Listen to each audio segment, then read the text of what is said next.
आवेदा परदेसी बलम के एगो में दूगो लगैबे करब। आवेदा परदेसी बलम के एगो में दूगो लगैबे करब। आवेदा परदेसी बलम के एगो में दूगो लगैबे करब। आवेदा परदेसी बलम अपने खैबे पूड़ी मिठाई सैया के जौना बनबे करब। सासू जी के चोकर कलिटी मिर्चा मुँह मुझ के डलबे करब। आवेदा परदेसी बलम के एगो में दूगो लगैबे करब।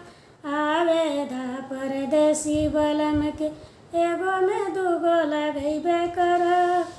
अपने पियबे गंगा जलवा सैया के गेरुआ घोटैबे करब। सासू जी के पुटा भरुकब ओहू में छेद करैबे करब। सासू जी के पुटा भरुकवा ओहू में छेद करैबे करब। आवेदा परदेसी बलम के एगो में दूगो लगैबे करब। आवेदा परदेसी बलम के एगो में दूगो लगैबे करब। आवेदा परदेसी बलम अपने सोइबे लाली पलंगिया सैया के सजिया लगैबे करब। सासू जी के टूटै खटिया ओहू में बोरा बिछैबे करब।